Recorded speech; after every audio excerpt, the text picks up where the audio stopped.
Dover Beach by Matthew Arnold. Dover Beach. The sea is calm tonight.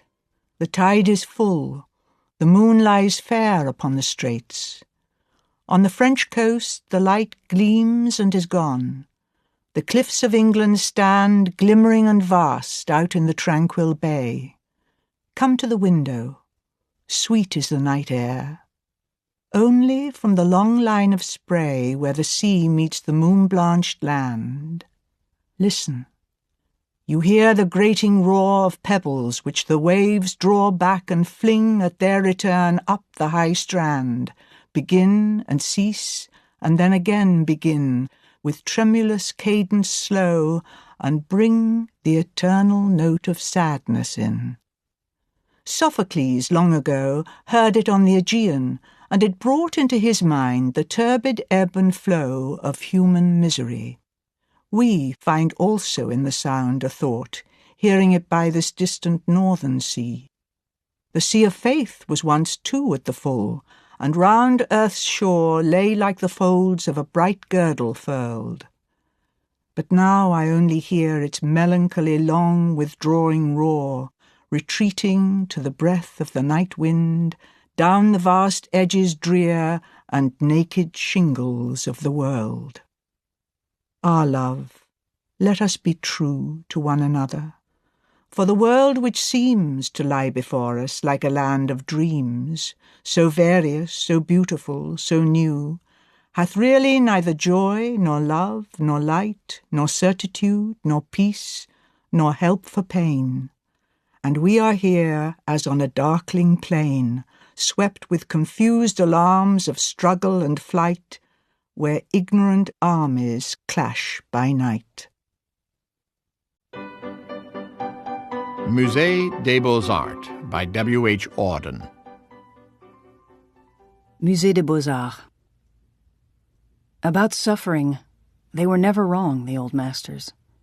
How well they understood its human position, how it takes place while someone else is eating or opening a window or just walking dully along. How when the aged are reverently, passionately waiting for the miraculous birth, there always must be children who did not specially want it to happen, skating on a pond at the edge of the wood. They never forgot that even the dreadful martyrdom must run its course anyhow in a corner, some untidy spot where the dogs go on with their doggy life and the torturer's horse scratches its innocent behind on a tree. In Bruegel's Icarus, for instance, how everything turns away quite leisurely from the disaster. The ploughman may have heard the splash, the forsaken cry, but for him it was not an important failure. The sun shone as it had to on the white legs disappearing into the green water, and the expensive, delicate ship that must have seen something amazing, a boy falling out of the sky, had somewhere to get to, and sailed calmly on.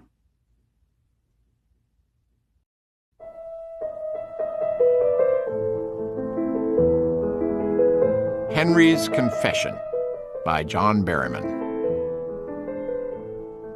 Henry's Confession. Nothing very bad happened to me lately. How you explain that? I explain that, Mr. Bones, terms of your baffling odd sobriety. Sober as a man can get. No girls, no telephones. What could happen bad to Mr. Bones? If life is a handkerchief sandwich, in a modesty of death, I join my father, who dared so long ago to leave me. A bullet on a concrete stoop close by a smothering southern sea spread-eagled on an island by my knee. You is from hunger, Mr. Bones. I offers you this handkerchief. Now set your left foot by my right foot, shoulder to shoulder, all that jazz, arm in arm by the beautiful sea. Hum a little, Mr. Bones. I saw nobody coming, so I went instead.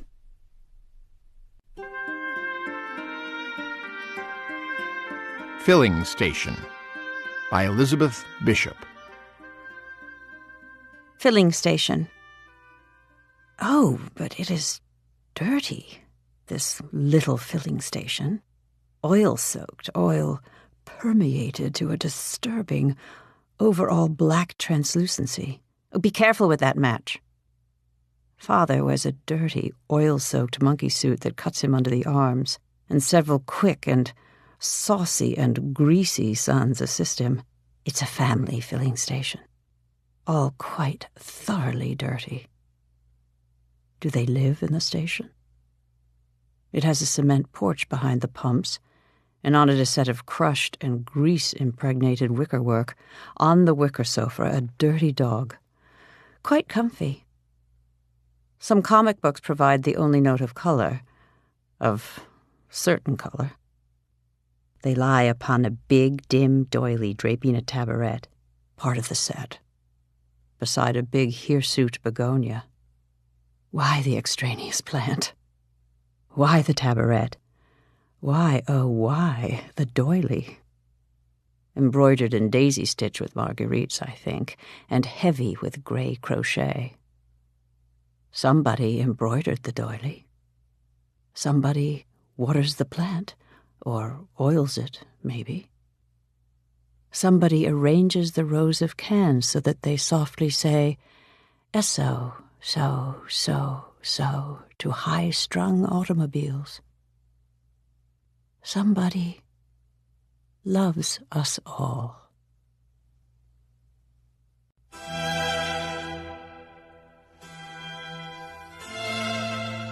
The Tiger by William Blake. The tiger. Tiger. Tiger. Burning bright in the forests of the night. What immortal hand or eye could frame thy fearful symmetry? In what distant deeps or skies burnt the fire of thine eyes? On what wings dare he aspire?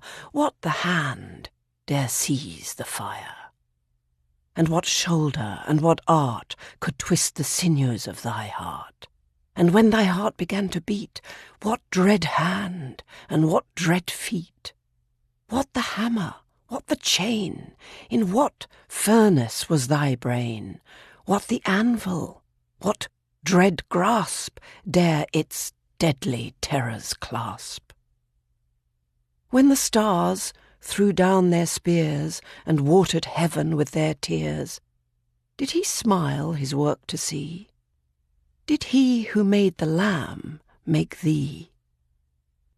Tiger, tiger, burning bright in the forests of the night, what immortal hand or eye dare frame thy fearful symmetry?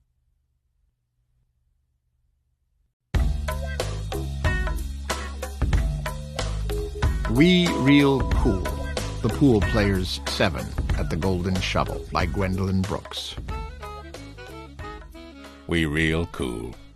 The Pool Players 7 at the Golden Shovel. We real cool. We left school. We lurk late. We strike straight. We sing sin. We thin gin. We jazz June. We die soon.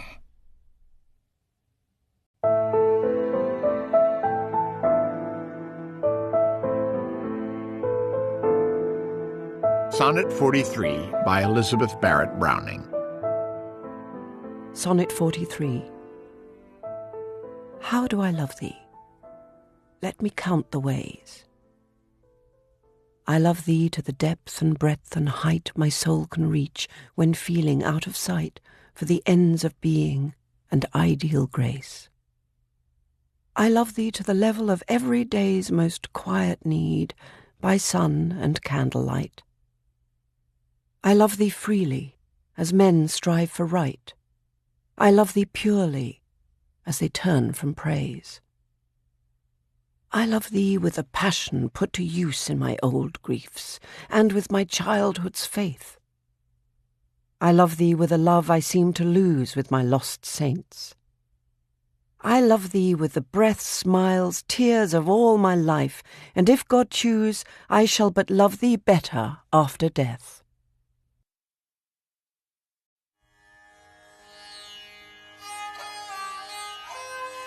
Robert Burns, To a Mouse.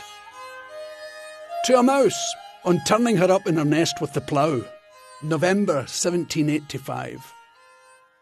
Wee sleekit coor and timorous beastie over a panics in thy breastie. The needna start a war sae hasty wi' bicker and brattle. I would be laith to rin and chase thee wi' murdering pattle. I'm truly sorry man's dominion has broken nature's social union and justifies that ill opinion which makes thee startle at me, thy poor earth-born companion and fellow mortal. I doubt na whiles but thou may thieve. What then? Poor beastie, thou mun live. A dame in icker in a thrave's a sma request. I'll get a blessing with a lave and never missed. Thy wee bit hussy too in ruin. It's silly was the winds are strewin', and naething new to big a new un of foggage green, and bleak December winds ensuing, baith snell and keen. Thou saw the fields laid bare and waste, and weary winter coming fast, and cosy here beneath the blast thou thought to dwell, till crash the cruel coulter passed out through thy cell. That wee bit heap o' leaves and stibble has cost thee money a weary nibble. Now thou's turned out for all thy trouble, but hoose are hauled to thole the winter's sleety dribble and cranach called. But Mousey, thou art no thy lane, and proven foresight may be vain. The best laid schemes o' mice and men gang after glee, and lees nowt but grief and pain for promised joy. Still, thou art blessed compared with me. The present only toucheth thee, but I backward cast my ee on prospects drear, and forward, though I canna see, I guess and fear.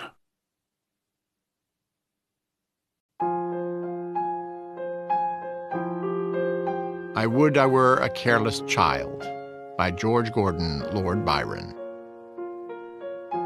I would I were a careless child. I would I were a careless child, still dwelling in my highland cave, or roaming through the dusky wild, or bounding o'er the dark blue wave. The cumbrous pomp of Saxon pride accords not with the freeborn soul, which loves the mountain's craggy side, and seeks the rocks where billows roll. Fortune, take back these cultured lands, take back this name of splendid sound. I hate the touch of servile hands, I hate the slaves that cringe around. Place me among the rocks I love, which sound to ocean's wildest roar.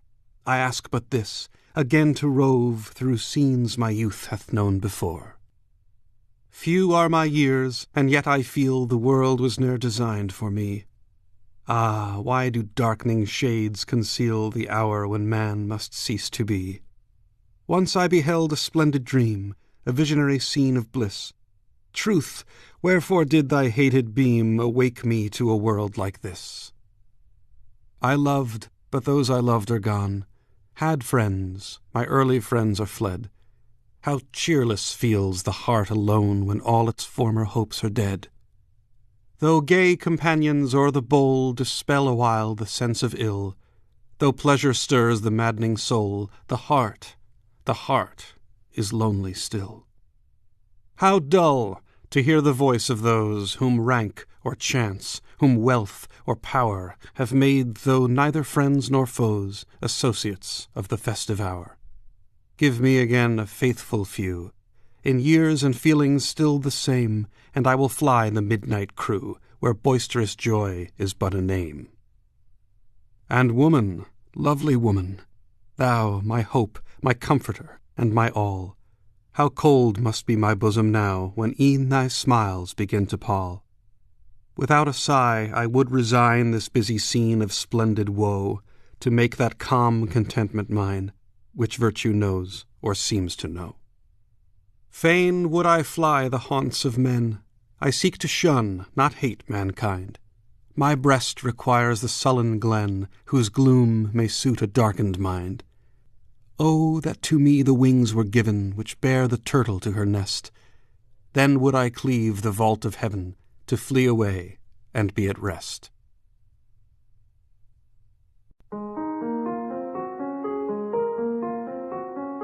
Jabberwocky by Lewis Carroll. Jabberwocky. 'Twas brillig, and the slithy toves did gyre and gimble in the wabe. All mimsy were the borogoves, and the mome raths outgrabe. Beware the Jabberwock, my son, the jaws that bite, the claws that catch. Beware the Jubjub bird, and shun the frumious bandersnatch. He took his vorpal sword in hand, long time the manxome foe he sought. So rested he by the tumtum tree, and stood a while in thought. And as in uffish thought he stood, the Jabberwock, with eyes of flame, came whiffling through the tulgey wood, and burbled as it came. 1, 2, 1, 2, and through the vorpal blade went snicker-snack. He left it dead, and with its head he went galumphing back. And hast thou slain the Jabberwock? Come to my arms, my beamish boy. O frabjous day, calloo callay, he chortled in his joy. 'Twas brillig, and the slithy toves did gyre and gimble in the wabe. All mimsy were the borogoves, and the mome raths outgrabe.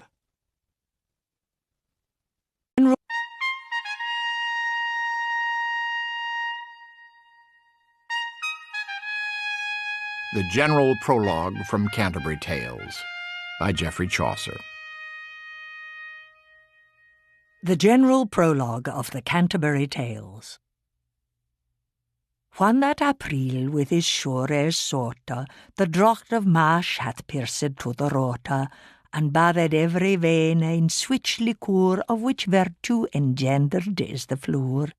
When Zephyrus eke with his sweete breath, inspired hath in every holt and heath, tendre croppes, and the younger son hath in the ram his half a coursey run.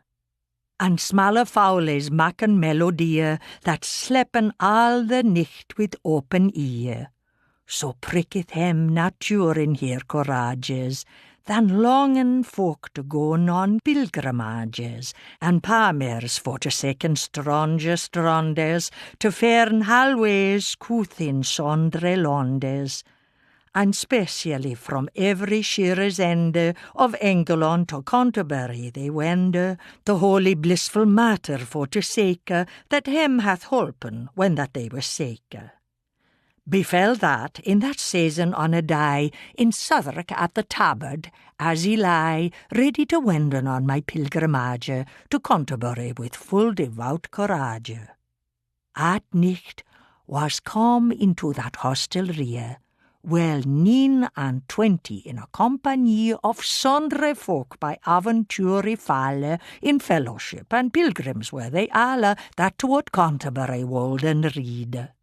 The chambres and the stables were in weed, and well we were in aced at a best.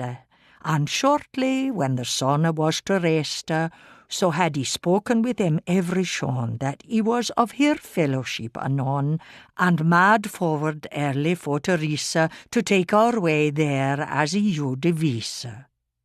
But natheless, will he have time and space, ere that he further in this tale pass? Methinketh it according to reason, to tell you all the condition of each of them, so as it seemed may, and which they weren, and of what degree, and eke in what array that they were in, and at a knicht then will I first begin.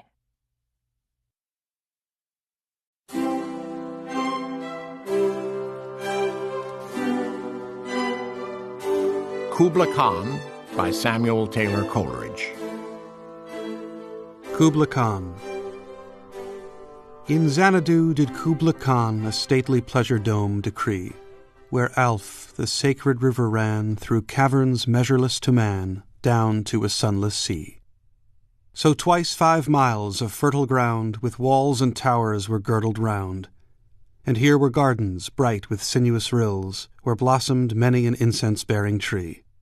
And here were forests, ancient as the hills, enfolding sunny spots of greenery. But oh, that deep romantic chasm which slanted down the green hill athwart a cedarn cover. A savage place, as holy and enchanted as ere beneath the waning moon was haunted by woman wailing for her demon lover. And from this chasm, with ceaseless turmoil seething, as if this earth in fast, thick pants were breathing, a mighty fountain momently was forced, amid whose swift, half-intermitted burst huge fragments vaulted like rebounding hail, or chaffy grain beneath the thresher's flail. And mid these dancing rocks at once and ever, it flung up momently the sacred river. 5 miles, meandering with a mazy motion, through wood and dale the sacred river ran, then reached the caverns measureless to man, and sank in tumult to a lifeless ocean. And mid this tumult, Kubla heard from far ancestral voices prophesying war. The shadow of the dome of pleasure floated midway on the waves, where was heard the mingled measure from the fountain and the caves. It was a miracle of rare device, a sunny pleasure dome with caves of ice. A damsel with a dulcimer in a vision once I saw. It was an Abyssinian maid, and on her dulcimer she played, singing of Mount Abora. Could I revive within me her symphony and song, to such a deep delight 'twould win me, that with music loud and long I would build that dome in air, that sunny dome, those caves of ice, and all who heard should see them there, and all should cry, "Beware, beware!" His flashing eyes, his floating hair, weave a circle round him thrice, and close your eyes with holy dread, for he on honey-dew hath fed, and drunk the milk of paradise.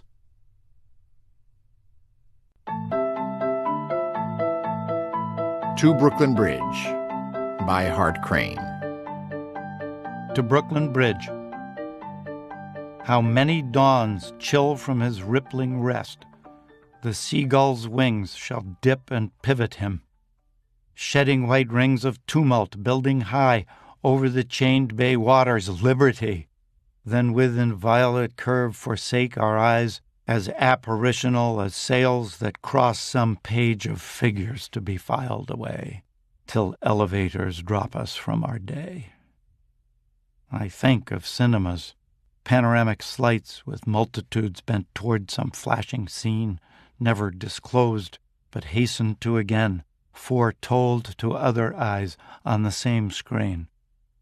And thee, across the harbor, silver-paced, as though the sun took step of thee, yet left some motion ever unspent in thy stride, implicitly thy freedom staying thee. Out of some subway scuttle, cell, or loft, a bedlamite speeds to thy parapets, tilting there momently, shrill shirt ballooning, a jest falls from the speechless caravan. Down wall, from girder into street noon leaks, a rip-tooth of the sky's acetylene. All afternoon the cloud-flown derricks turn. Thy cables breathe the North Atlantic still. And obscure as that heaven of the Jews, thy guerdon, accolade thou dost bestow, of anonymity time cannot raise, vibrant reprieve and pardon thou dost show.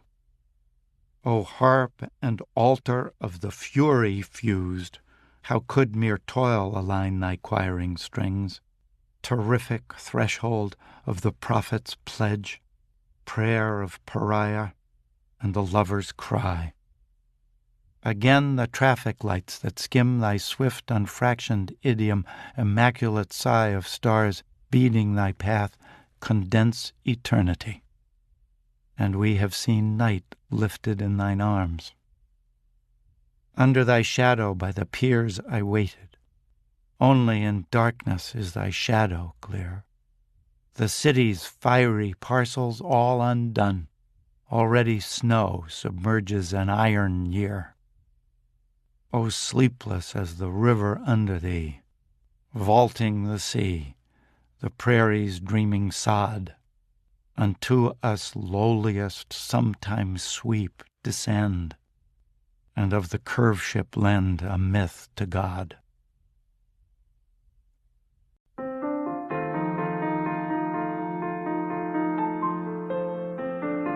If Everything Happens That Can't Be Done by E. Cummings.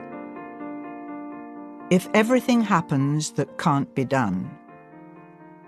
If everything happens that can't be done, and anything's righter than books could plan, the stupidest teacher will almost guess, with a run, skip, around we go, yes, there's nothing as something as one. One hasn't a why or because or although, and buds no better than books don't grow. One's anything old being everything new, with a what, which, around we come who, one's every anything so.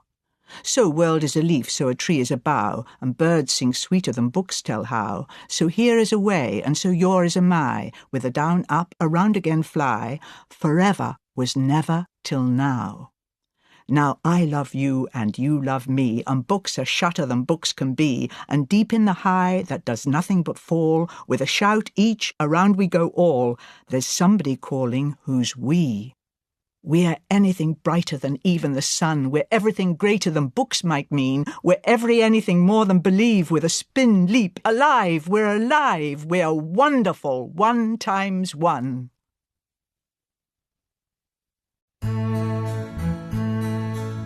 (1263) by Emily Dickinson. Poem 1263. There is no frigate like a book to take us lands away, nor any coursers like a page of prancing poetry. This traverse may the poorest take without a press of toll. How frugal is the chariot that bears the human soul.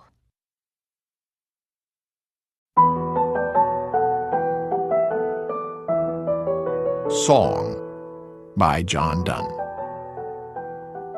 Song. Go and catch a falling star. Get with child a mandrake root. Tell me where all past years are, or who cleft the devil's foot. Teach me to hear mermaids singing, or to keep off envy's stinging, and find what wind serves to advance an honest mind. If thou beest born to strange sights, things invisible to see, ride 10,000 days and nights, till age snow-white hairs on thee. Thou, when thou return'st, wilt tell me all strange wonders that befell thee, and swear nowhere lives a woman true and fair. If thou find'st one, let me know. Such a pilgrimage were sweet. Yet do not, I would not go, though at next door we might meet, though she were true when you met her, and last till you write your letter, yet she will be false ere I come to 2 or 3.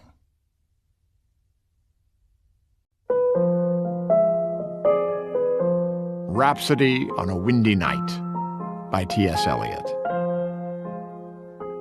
Rhapsody on a Windy Night. 12 o'clock. Along the reaches of the street, held in a lunar synthesis, whispering lunar incantations dissolve the floors of memory and all its clear relations, its divisions and precisions. Every street lamp that I pass beats like a fatalistic drum, and through the spaces of the dark, midnight shakes the memory as a madman shakes a dead geranium. 1:30. The street lamp sputtered. The street lamp muttered. The street lamp said, "Regard that woman who hesitates towards you in the light of the door, which opens on her like a grin. You see the border of her dress is torn and stained with sand, and you see the corner of her eye twists like a crooked pin. The memory throws up high and dry a crowd of twisted things, a twisted branch upon the beach, eaten smooth and polished as if the world gave up the secret of its skeleton, stiff and white, a broken spring in a factory yard, rust that clings to the form that the strength has left, hard and curled and ready to snap." 2:30. The street lamp said, Remark the cat which flattens itself in the gutter, slips out its tongue and devours a morsel of rancid butter. So the hand of a child, automatic, slipped out and pocketed a toy that was running along the quay. I could see nothing behind that child's eye. I have seen eyes in the street, trying to peer through lighted shutters, and a crab one afternoon in a pool, an old crab with barnacles on his back, gripped the end of a stick which I held him. 3:30. The lamp sputtered. The lamp muttered in the dark. The lamp hummed, "Regarde the moon. La lune ne garde aucune rancune." She winks a feeble eye, she smiles into corners, she smooths the hair of the grass. The moon has lost her memory. A washed-out smallpox cracks her face. Her hand twists a paper rose that smells of dust and old cologne. She is alone, with all the old nocturnal smells that cross and cross across her brain. The reminiscence comes of sunless dry geraniums and dust in crevices, smells of chestnuts in the streets, and female smells in shuttered rooms, and cigarettes in corridors, and cocktail smells in bars. The lamp said, 4 o'clock. Here is the number on the door. Memory. You have the key. The little lamp spreads a ring on the stair. Mount. The bed is open. The toothbrush hangs on the wall. Put your shoes at the door. Sleep. Prepare for life. The last twist of the knife.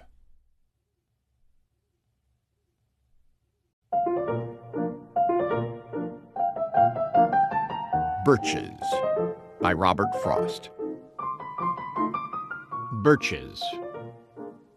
When I see birches bend to left and right across the lines of straighter, darker trees, I like to think some boy's been swinging them. But swinging doesn't bend them down to stay, as ice storms do. Often you must have seen them, loaded with ice a sunny winter morning after a rain. They click upon themselves as the breeze rises and turn many-colored as the stir cracks and crazes their enamel. Soon the sun's warmth makes them shed crystal shells, shattering and avalanching on the snow crust. Such heaps of broken glass to sweep away you'd think the inner dome of heaven had fallen. They are dragged to the withered bracken by the load, and they seem not to break. Though once they are bowed so low for long, they never right themselves. You may see their trunks, arching in the woods years afterwards, trailing their leaves on the ground like girls on hands and knees that throw their hair before them over their heads to dry in the sun. But I was going to say, when Truth broke in with all her matter-of-fact about the ice storm, I should prefer to have some boy bend them as he went out and in to fetch the cows. Some boy too far from town to learn baseball, whose only play was what he found himself, summer or winter, and could play alone. One by one he subdued his father's trees by riding them down over and over again until he took the stiffness out of them. And not one but hung limp, not one was left for him to conquer. He learned all there was to learn about not launching out too soon, and so not carrying the tree away clear to the ground. He always kept his poise to the top branches, climbing carefully, with the same pains you use to fill a cup up to the brim and even above the brim. Then he flung outward, feet first with a swish, kicking his way down through the air to the ground. So was I once myself, a swinger of birches, and so I dream of going back to be.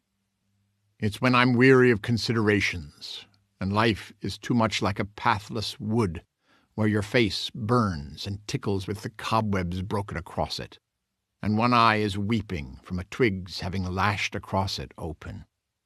I'd like to get away from earth a while, and then come back to it and begin over. May no fate wilfully misunderstand me and half grant what I wish and snatch me away not to return. Earth's the right place for love. I don't know where it's likely to go better. I'd like to go by climbing a birch tree, and climb black branches up a snow-white trunk toward heaven, till the tree could bear no more, but dipped its top and set me down again. That would be good both going and coming back. One could do worse than be a swinger of birches.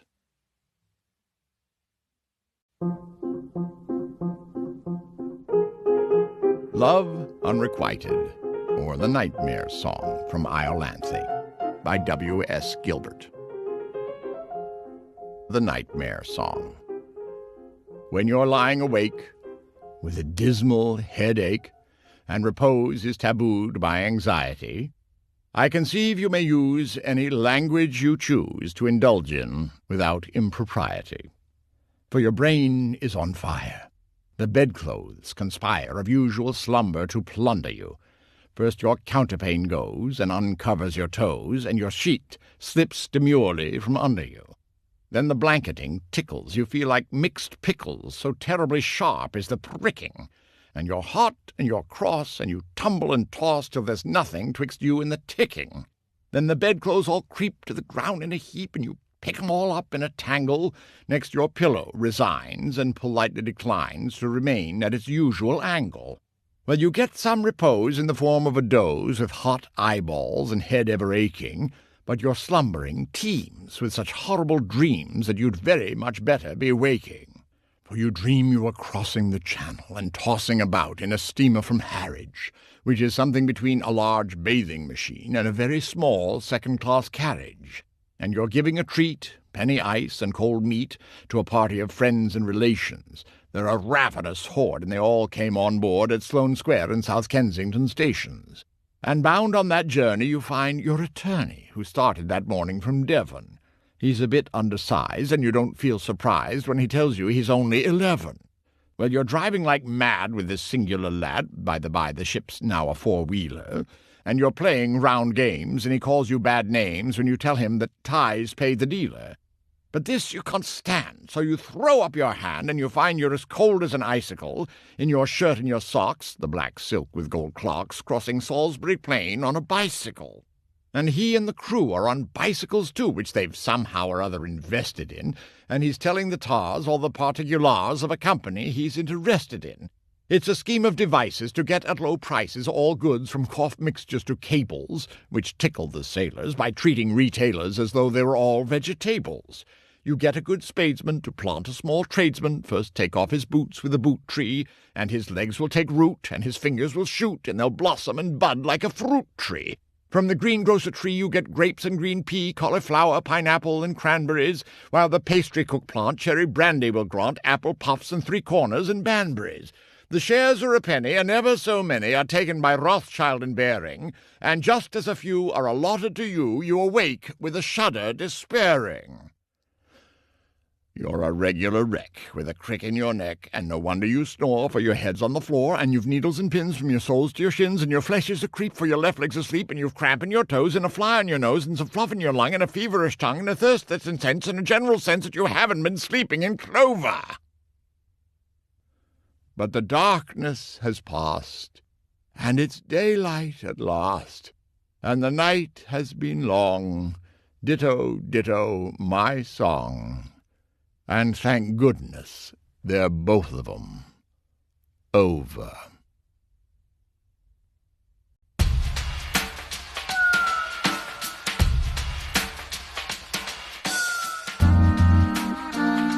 A Supermarket in California by Allen Ginsberg. A Supermarket in California. What thoughts I have of you tonight, Walt Whitman, for I walk down the side streets, under the trees with a headache, self-conscious looking at the full moon. In my hungry fatigue and shopping for images, I went into the neon fruit supermarket, dreaming of your enumerations. What peaches And what penumbras, whole families shopping at night, aisles full of husbands, wives in the avocados, babies in the tomatoes, and you, Garcia Lorca, what were you doing down by the watermelons? I saw you, Walt Whitman, childless, lonely old grubber, poking among the meats in the refrigerator and eyeing the grocery boys. I heard you asking questions of each. Who killed the pork chops? What price bananas? Are you my angel? I wandered in and out of the brilliant stacks of cans following you, and followed in my imagination by the store detective. We strode down the open corridors together in our solitary fancy, tasting artichokes, possessing every frozen delicacy, and never passing the cashier.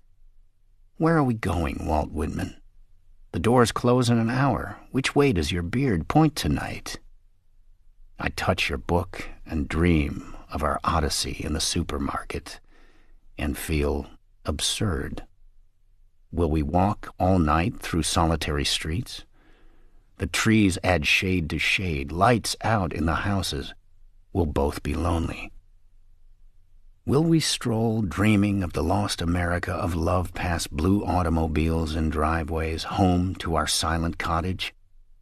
Ah, dear Father Graybeard, lonely old courage teacher. What America did you have when Karen quit poling his ferry and you got out on a smoking bank and stood watching the boat disappear on the black waters of Lethe? Berkeley, 1955.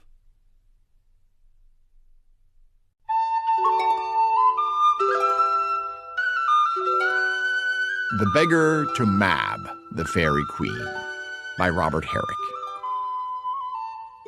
The Beggar to Mab, the Fairy Queen. Please your grace, from out your store, give an alms to one that's poor, that your mickle may have more. Black I'm grown for want of meat, give me then an ant to eat, or the cleft ear of a mouse over-soured in drink of souse. Or, sweet lady, reach to me the abdomen of a bee, or commend a cricket's hip, or his huxon to my scrip.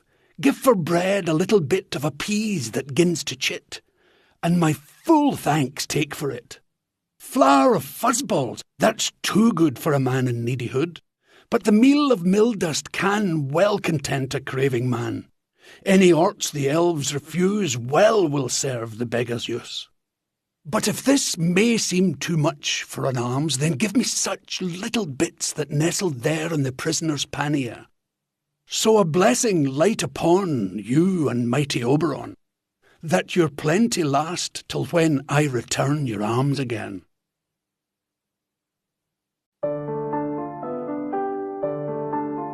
Pied Beauty, by Gerard Manley Hopkins. Pied Beauty. Glory be to God for dappled things, for skies of couple color as a brinded cow, for rose moles all in stipple upon trout that swim, fresh fire-coal chestnut falls, finches' wings, landscape plotted and pieced, fold, fallow, and plough, and all trades their gear and tackle and trim.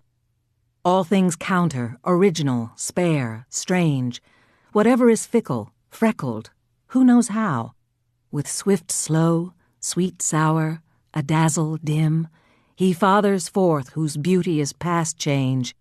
Praise him.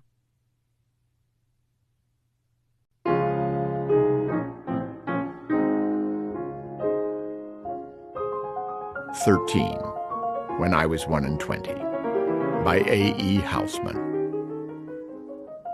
13. When I was 21. When I was 21, I heard a wise man say, "Give crowns and pounds and guineas, but not your heart away. Give pearls away and rubies, but keep your fancy free." But I was 21, no use to talk to me. When I was 21, I heard him say again, "The heart out of the bosom was never given in vain. 'Tis paid with sighs aplenty, and sold for endless rue. And I am 22, and oh, 'tis true, 'tis true."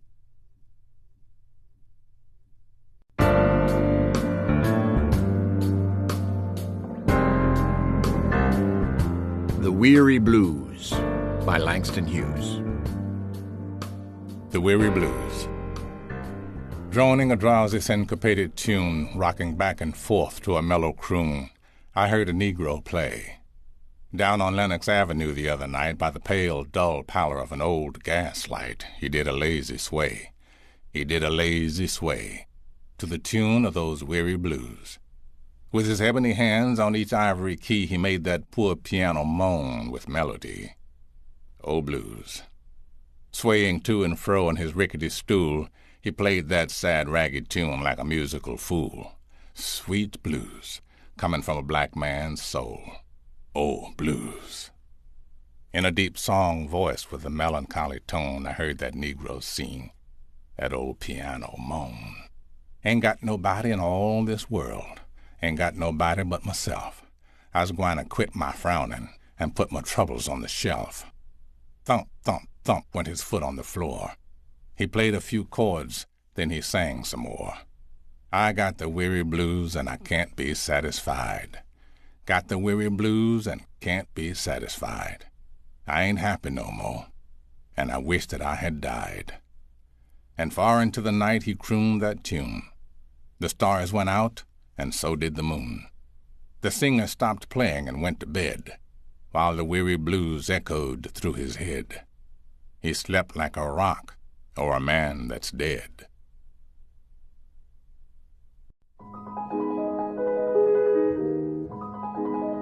The Death of the Ball Turret Gunner by Randall Jarrell.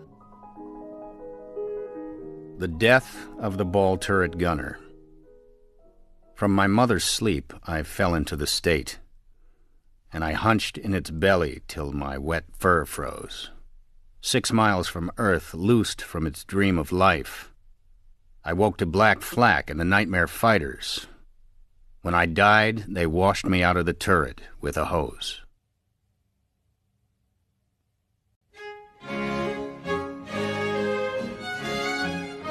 Inviting a Friend to Supper by Ben Jonson. Inviting a Friend to Supper. Tonight, grave sir, both my poor house and I do equally desire your company.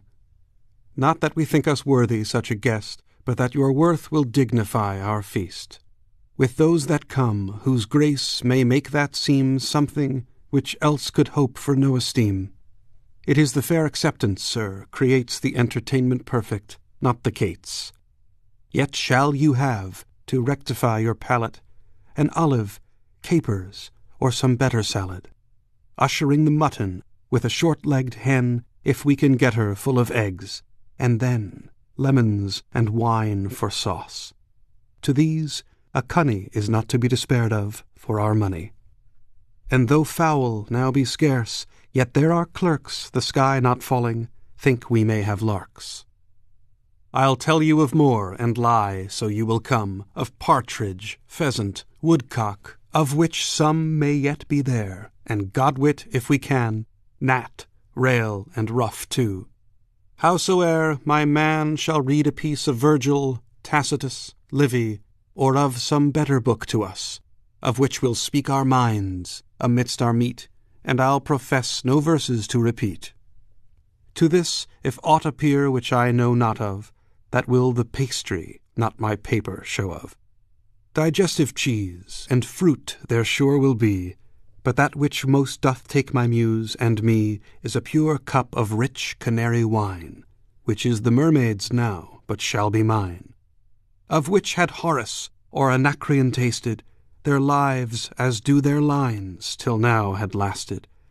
Tobacco, nectar, or the Thespian spring, are all but Luther's beer, to this I sing.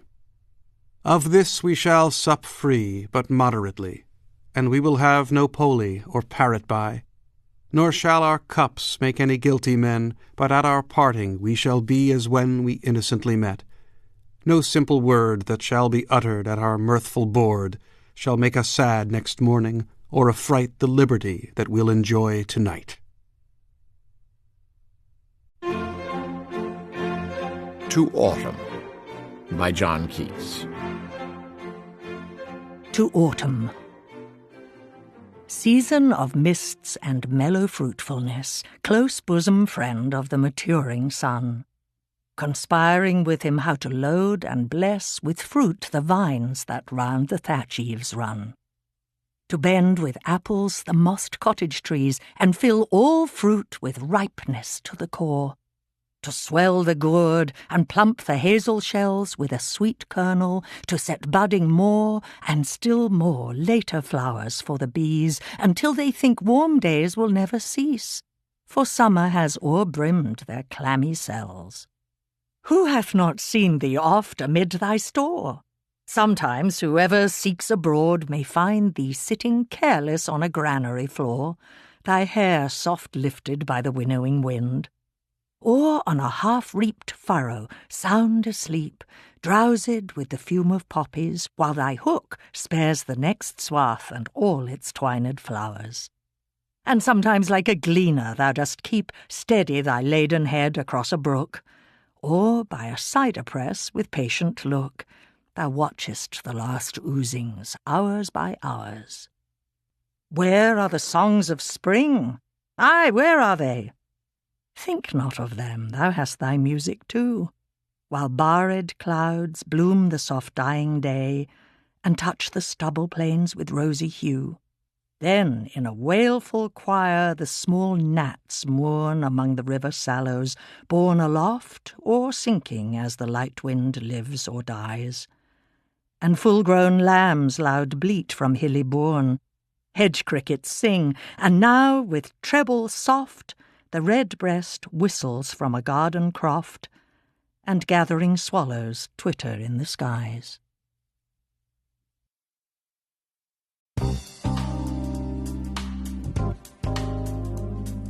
Days by Philip Larkin. Days. What are days for? Days are where we live. They come, they wake us time and time over. They are to be happy in. Where can we live but days? Ah, solving that question brings the priest and the doctor in their long coats, running over the fields.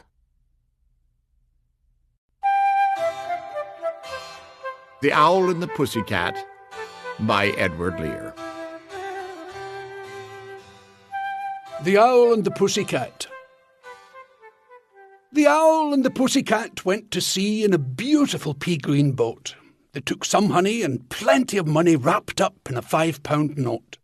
The Owl looked up to the stars above and sang to a small guitar.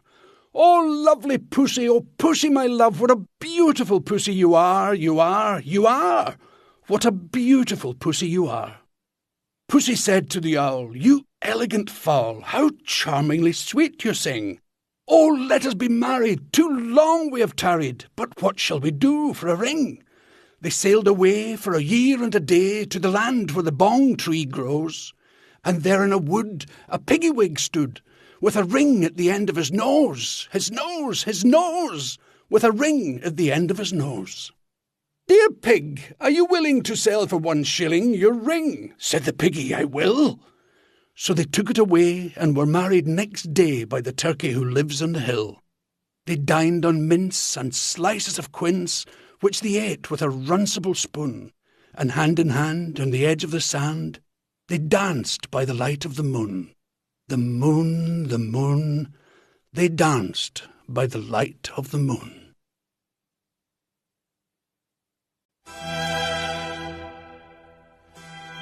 A Psalm of Life, what the heart of the young man said to the psalmist, by Henry Wadsworth Longfellow. A Psalm of Life. Tell me not in mournful numbers, life is but an empty dream. For the soul is dead that slumbers, and things are not what they seem. Life is real, life is earnest, and the grave is not its goal. Dust thou art, to dust returnest, was not spoken of the soul. Not enjoyment and not sorrow is our destined end or way, but to act to each tomorrow finds us farther than today. Art is long and time is fleeting, and our hearts, though stout and brave, still like muffled drums are beating funeral marches to the grave. In the world's broad field of battle, in the bivouac of life, be not like dumb, driven cattle, be a hero in the strife. Trust no future, howe'er pleasant, let the dead past bury its dead. Act in the living present, heart within and God o'erhead. Lives of great men all remind us we can make our lives sublime, and departing leave behind us footprints on the sands of time. Footprints that perhaps another, sailing o'er life's solemn main, a forlorn and shipwrecked brother, seeing, shall take heart again. Let us then be up and doing, with a heart for any fate, still achieving, still pursuing, learn to labor and to wait.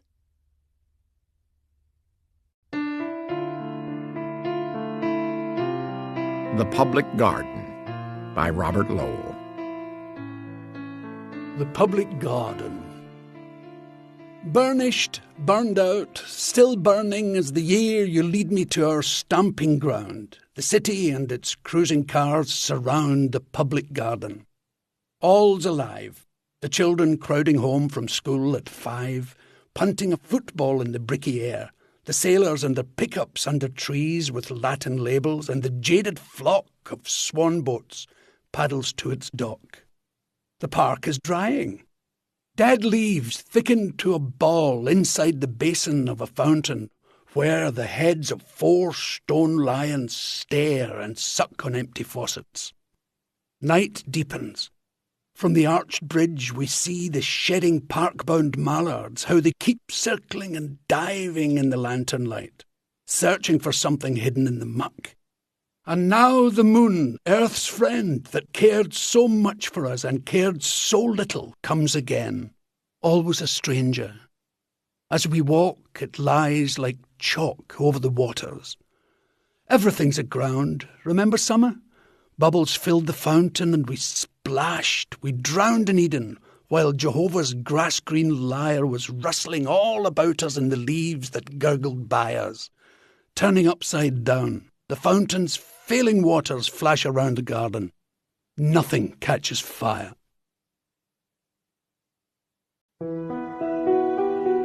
To His Coy Mistress by Andrew Marvell. To His Coy Mistress. Had we but world enough and time, this coyness, lady, were no crime. We would sit down and think which way to walk and pass our long love's day. Thou by the Indian Ganges side shouldst rubies find. I by the tide of Humber would complain. I would love you 10 years before the flood, and you should, if you please, refuse till the conversion of the Jews. My vegetable love should grow vaster than empires and more slow. 100 years should go to praise thine eyes, and on thy forehead gaze. 200 to adore each breast, but 30,000 to the rest. An age at least to every part, and the last age should show your heart. For, lady, you deserve this state, nor would I love at lower rate. But at my back I always hear Time's winged chariot hurrying near, and yonder all before us lie deserts of vast eternity. Thy beauty shall no more be found, nor in thy marble vault shall sound my echoing song. Then worms shall try that long-preserved virginity, and your quaint honor turn to dust, and into ashes all my lust.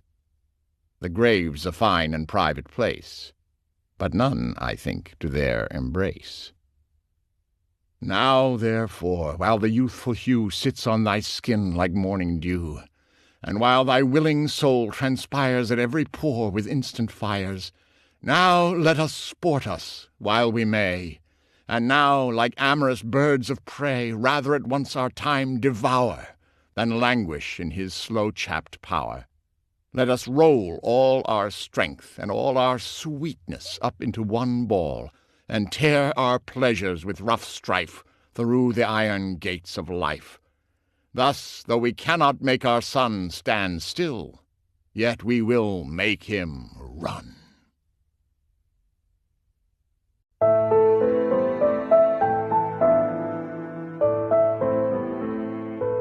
Love is Not All by Edna St. Vincent Millay. Love is not all. Love is not all. It is not meat nor drink, nor slumber, nor a roof against the rain, nor yet a floating spar to men that sink and rise and sink and rise and sink again. Love cannot fill the thickened lung with breath, nor clean the blood, nor set the fractured bone. Yet many a man is making friends with death, even as I speak, for lack of love alone. It well may be that in a difficult hour, pinned down by pain and moaning for release, or nagged by want past resolution's power, I might be driven to sell your love for peace, or trade the memory of this night for food. It well may be. I do not think I would.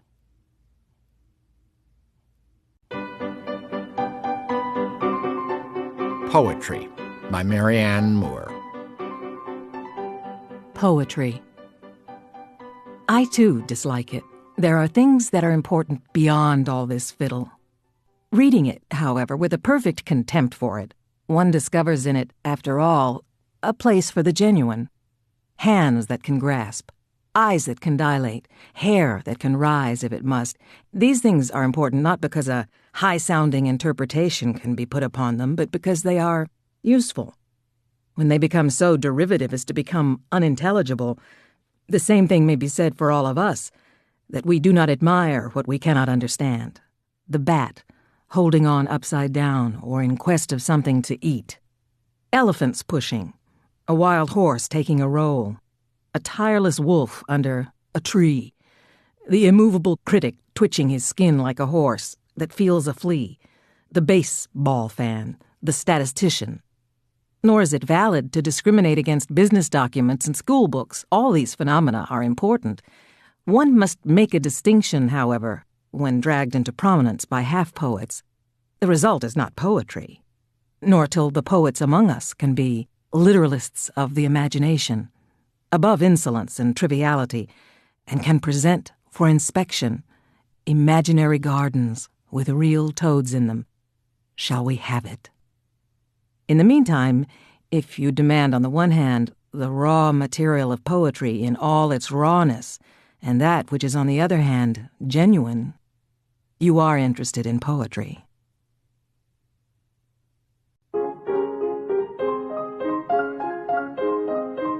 No Doctors Today, Thank You, by Ogden Nash. No doctors today, thank you.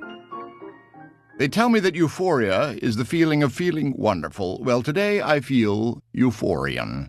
Today I have the agility of a Greek god and the appetite of a Victorian. Yes, today I may even go forth without my galoshes. Today I'm a swashbuckler. Would anybody like me to buckle any swashes? This is my euphorian day. I will ring welkins, and before anybody answers, I will run away. I will tame me a caribou and bedeck it with marabou. I will pen me my memoirs. Ah, youth, youth, what euphorian days them was. I wasn't much of a hand for the boudoirs. I was generally to be found where the food was. Does anybody want any flotsam? I've got some. Does anybody want any jetsam? I can get some. I can play chopsticks on the Wurlitzer. I can speak Portuguese like a Berlitzer. I can don or doff my shoes without tying or untying the laces because I'm wearing moccasins. And I practically know the difference between serums and antitoxins.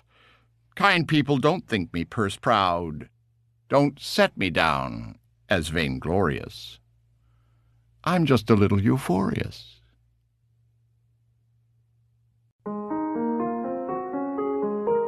Afternoon by Dorothy Parker. Afternoon.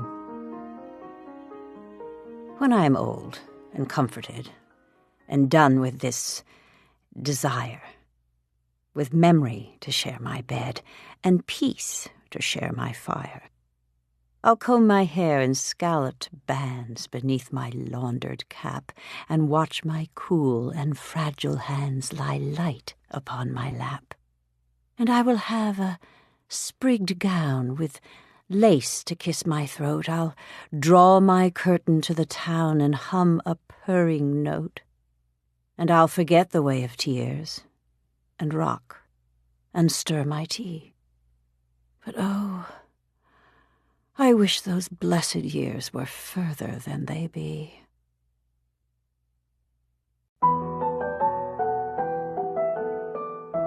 Annabel Lee by Edgar Allan Poe. Annabel Lee. It was many and many a year ago, in a kingdom by the sea, that a maiden there lived whom you may know by the name of Annabel Lee. And this maiden she lived with no other thought than to love and be loved by me. I was a child and she was a child in this kingdom by the sea, but we loved with a love that was more than love, I and my Annabel Lee, with a love that the winged seraphs of heaven coveted her and me. And this was the reason that long ago, in this kingdom by the sea, a wind blew out of a cloud, chilling my beautiful Annabel Lee, so that her high-born kinsman came and bore her away from me to shut her up in a sepulchre in this kingdom by the sea. The angels, not half so happy in heaven, went envying her and me. Yes, that was the reason, as all men know in this kingdom by the sea, that the wind came out of the cloud by night, chilling and killing my Annabel Lee. But our love, it was stronger by far than the love of those who were older than we, of many far wiser than we, and neither the angels in heaven above, nor the demons down under the sea, can ever dissever my soul from the soul of the beautiful Annabel Lee. For the moon never beams without bringing me dreams of the beautiful Annabel Lee, and the stars never rise but I feel the bright eyes of the beautiful Annabel Lee. And so all the night tide I lie down by the side of my darling, my life and my bride, in her sepulchre there by the sea, in her tomb by the sounding sea.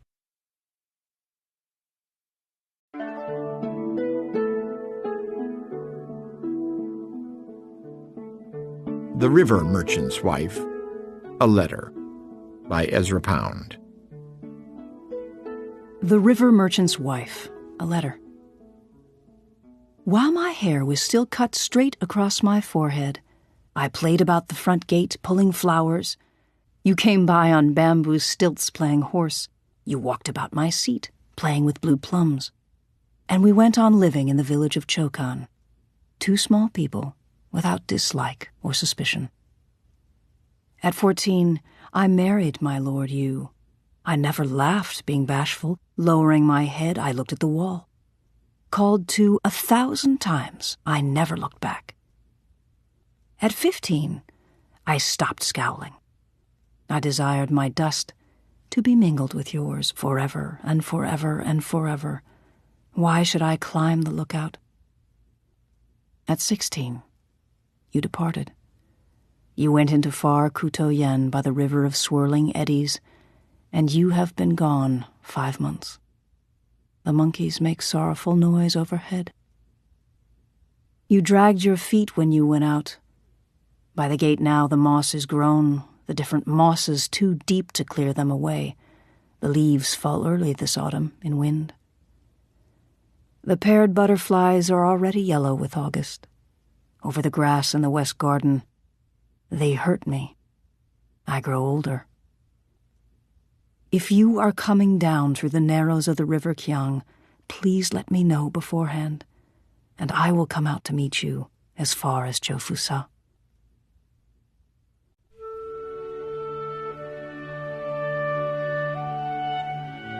Uphill, by Christina Rossetti. Uphill. Does the road wind uphill all the way? Yes, to the very end. Will the day's journey take the whole long day?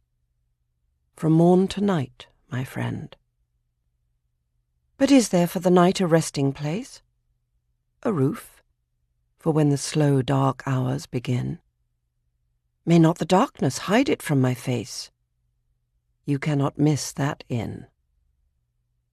Shall I meet other wayfarers at night? Those who have gone before. Then must I knock or call when just in sight? They will not keep you standing at that door. Shall I find comfort, travel-sore and weak? Of labour you shall find the sum. Will there be beds for me and all who seek? Yea, beds for all who come.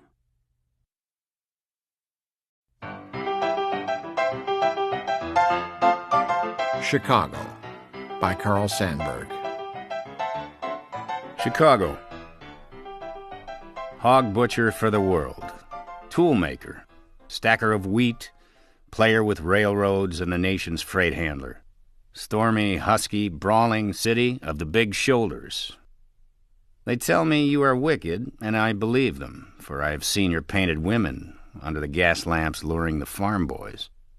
And they tell me you're crooked, and I answer, yes, it is true, I have seen a gunman kill and go free to kill again. And they tell me you are brutal, and my reply is, on the faces of women and children, I have seen the marks of wanton hunger. And having answered, so I turn once more to those who sneer at this, my city, and I give them back the sneer and say to them, come and show me another city, with lifted head singing, so proud to be alive and coarse and strong and cunning, flinging magnetic curses amid the toil of piling job on job. Here is a tall, bold slugger set vivid against the little, soft cities. Fierce as a dog with tongue lapping for action, cunning as a savage pitted against the wilderness. Bareheaded, shoveling, wrecking, planning, building, breaking, rebuilding. Under the smoke, dust all over his mouth, laughing with white teeth. Under the terrible burden of destiny, laughing as a young man laughs, laughing even as an ignorant fighter laughs, who has never lost a battle, bragging and laughing that under his wrist is the pulse, and under his ribs the heart of the people, laughing. Laughing the stormy, husky, brawling laughter of youth, half naked, sweating, proud to be hog butcher, tool maker, stacker of wheat, player with railroads, and freight handler to the nation.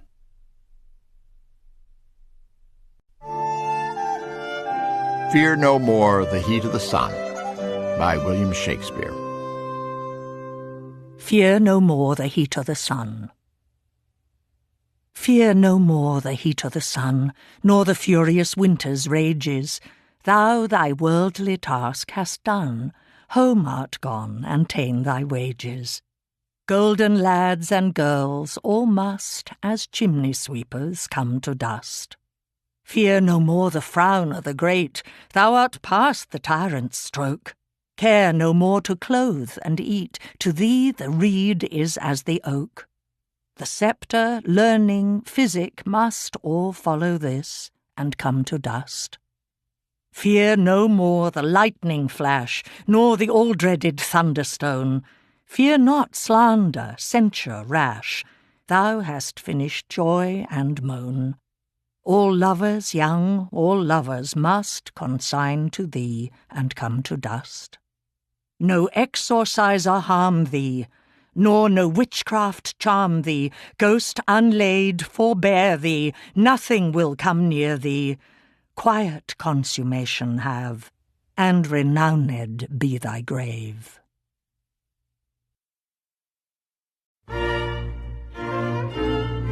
To a Skylark by Percy Bysshe Shelley. To a Skylark. Hail to thee, blithe spirit, bird thou never wert, that from heaven or near it pourest thy full heart in profuse strains of unpremeditated art. Higher still and higher from the earth thou springest like a cloud of fire. The blue deep thou wingest, and singing still dost soar, and soaring ever singest. In the golden lightning of the sunken sun, o'er which clouds are brightening, thou dost float and run, like an unbodied joy whose race is just begun. The pale purple even melts around thy flight, like a star of heaven in the broad daylight. Thou art unseen, but yet I hear thy shrill delight.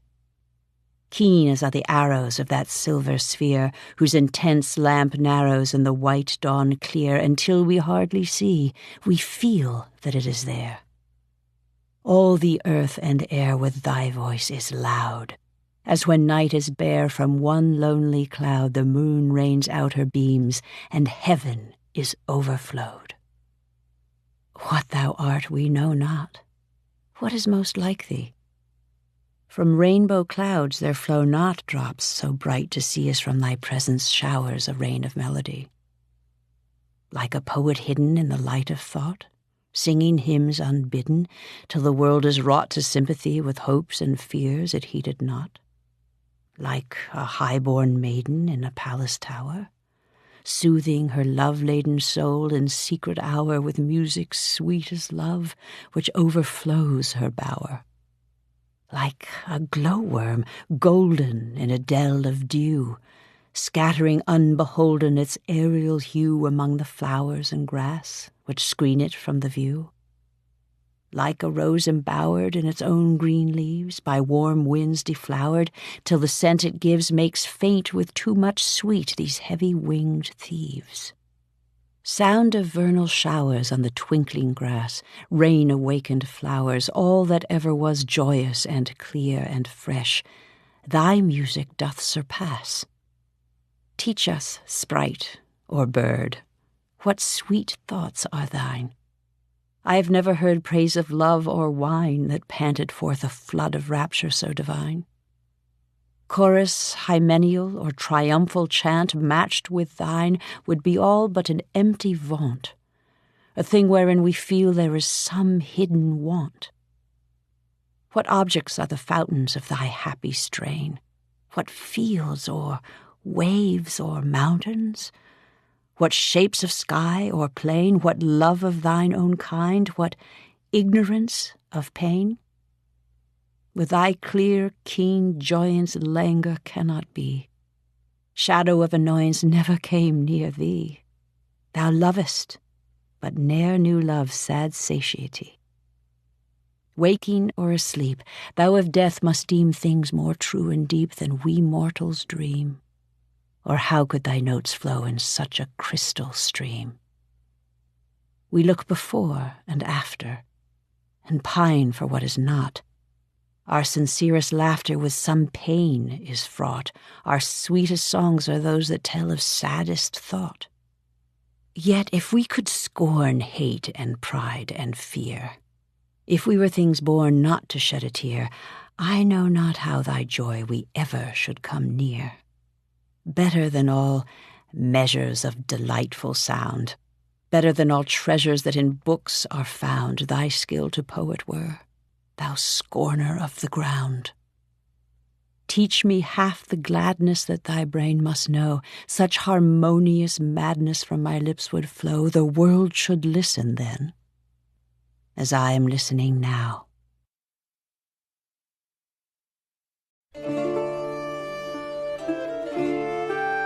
Sonnet 75 by Edmund Spenser. Sonnet 75. One day I wrote her name upon the strand, but came the waves and washed it away. Again I wrote it with a second hand, but came the tide and made my pains his prey. Vain man, said she, that dost in vain essay a mortal thing so to immortalize. For I myself shall like to this decay, and eke my name be wiped out likewise. Not so, quoth I. Let baser things devise to die in dust, but you shall live by fame. My verse your virtues rare shall eternize, and in the heavens write your glorious name, where, when as death shall all the world subdue, our love shall live, and later life renew.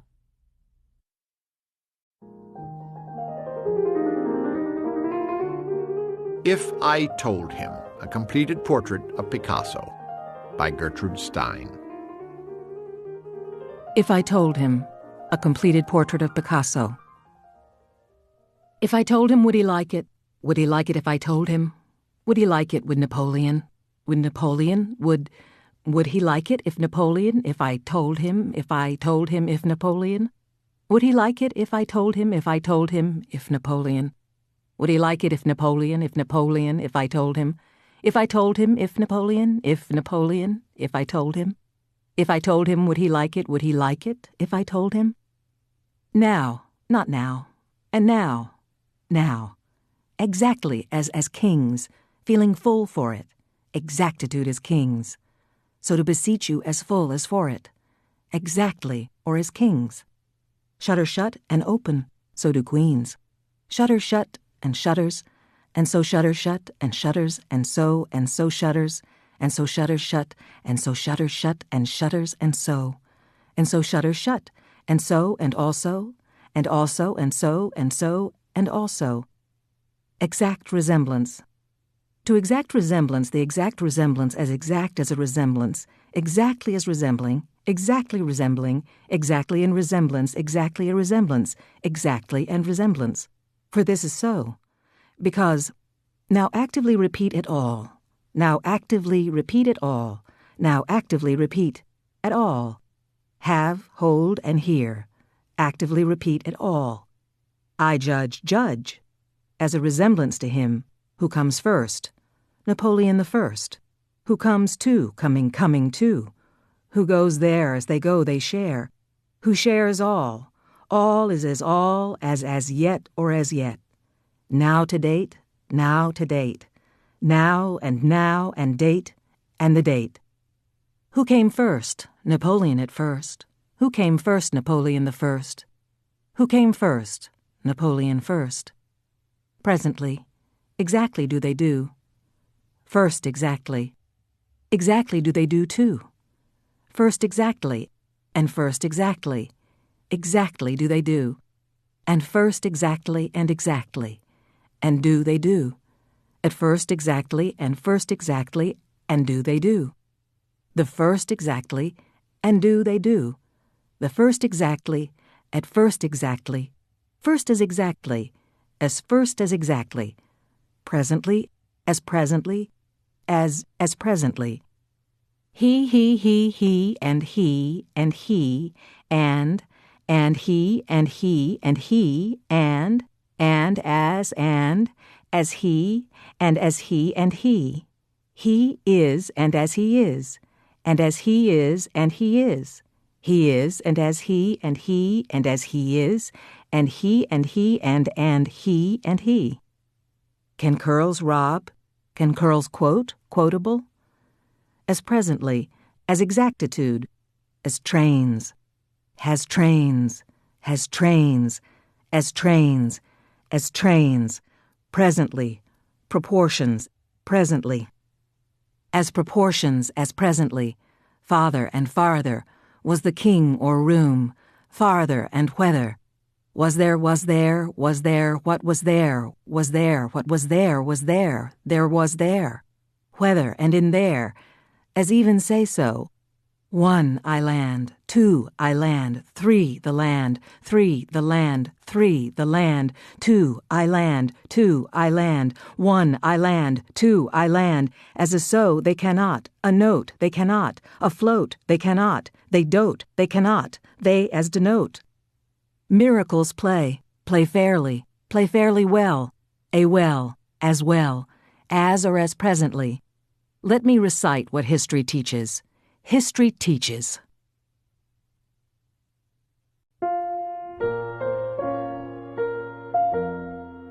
The Emperor of Ice Cream by Wallace Stevens. The Emperor of Ice Cream. Call the roller of big cigars, the muscular one, and bid him whip in kitchen cups concupiscent curds. Let the wenches dawdle in such dress as they are used to wear, and let the boys bring flowers and last month's newspapers, Let be finale of seam. The only emperor is the emperor of ice cream. Take from the dresser of deal, lacking the 3 glass knobs, that sheet on which she embroidered fantails once, and spread it so as to cover her face. If her horny feet protrude, they come to show how cold she is, and dumb. Let the lamp affix its beam. The only emperor is the emperor of ice cream.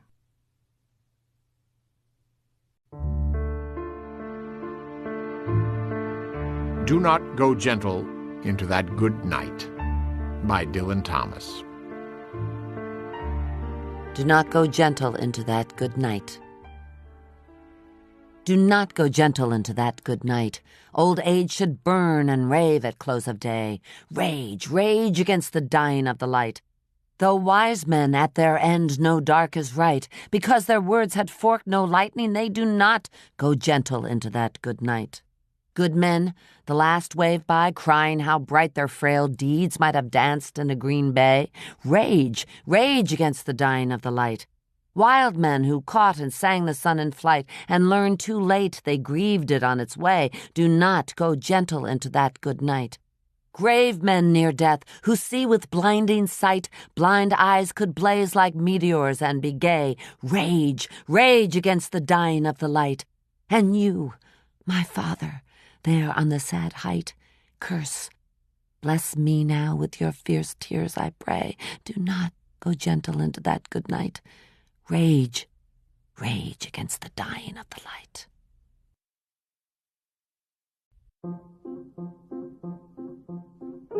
There Was a Child Went Forth by Walt Whitman. There was a child went forth. There was a child went forth every day, and the first object he looked upon, that object he became. And that object became part of him for the day, or a certain part of the day, or for many years, or stretching cycles of years. The early lilacs became part of this child, and grass, and white and red morning glories, and white and red clover, and the song of the phoebe bird, and the 3rd-month lambs, and the sow's pink faint litter, and the mare's foal, and the cow's calf, and the noisy brood of the barnyard or by the mire of the pondside, and the fish suspending themselves so curiously below there, and the beautiful, curious liquid, and the water plants with their graceful flat heads, all became part of him. The field sprouts of 4th month and 5th month became part of him.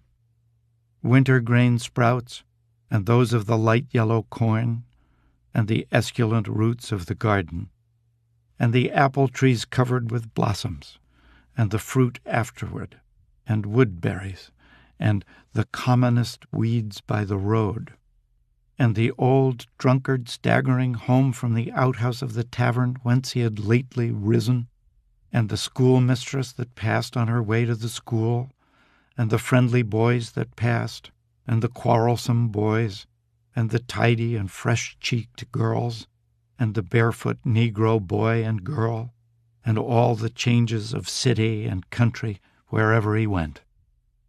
His own parents, he that had fathered him, and she that had conceived him in her womb and birthed him, they gave this child more of themselves than that. They gave him afterward every day. They became part of him. The mother at home, quietly placing the dishes on the supper table. The mother with mild words, clean her cap and gown, a wholesome odor falling off her person and clothes as she walks by.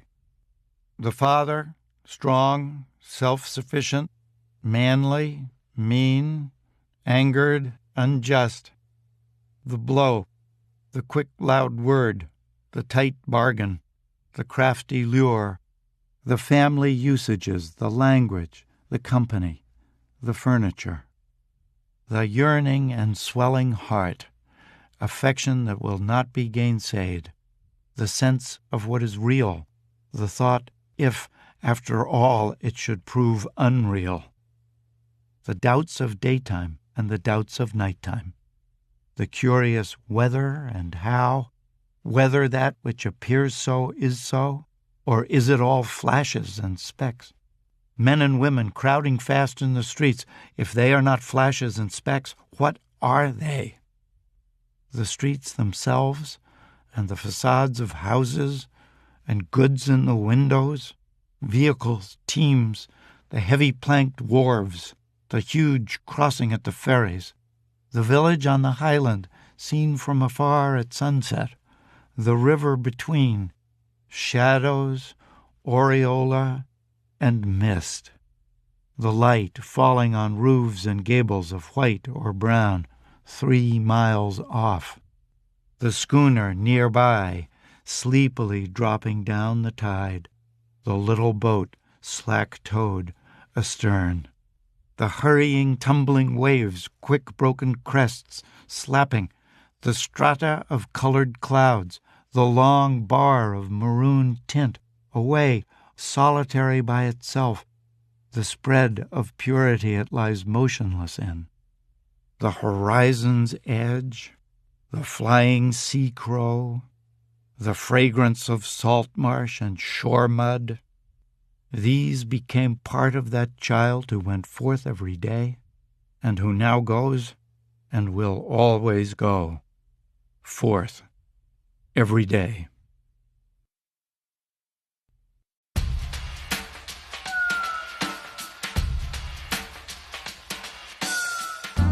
The Red Wheelbarrow by William Carlos Williams. The Red Wheelbarrow.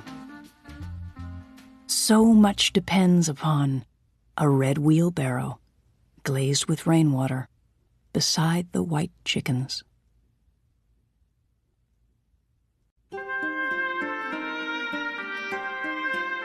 I Wandered Lonely as a Cloud by William Wordsworth. I wandered lonely as a cloud. I wandered, lonely as a cloud that floats on high o'er vales and hills, when all at once I saw a crowd, a host of golden daffodils, beside the lake beneath the trees, fluttering and dancing in the breeze. Continuous as the stars that shine and twinkle on the Milky Way, they stretched in never-ending line along the margin of a bay. 10,000 saw I at a glance, tossing their heads in sprightly dance. The waves beside them danced, but they outdid the sparkling waves in glee. A poet could not but be gay in such a jocund company. I gazed and gazed, but little thought what wealth the show to me had brought. For, oft when on my couch I lie, in vacant or in pensive mood, they flash upon that inward eye, which is the bliss of solitude, and then my heart with pleasure fills, and dances with the daffodils. The Lake Isle of Innisfree by William Butler Yeats. The Lake Isle of Innisfree.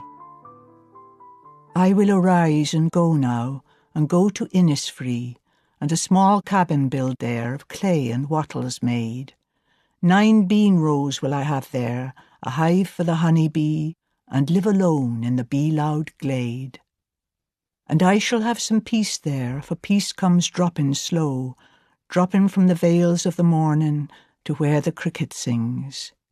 There midnight's all a glimmer, and noon a purple glow, and evening full of the linnet's wings. I will arise and go now, for always, night and day, I hear the water lapping with low sounds by the shore. While I stand on the roadway or on the pavements grey, I hear it in the deep heart's core.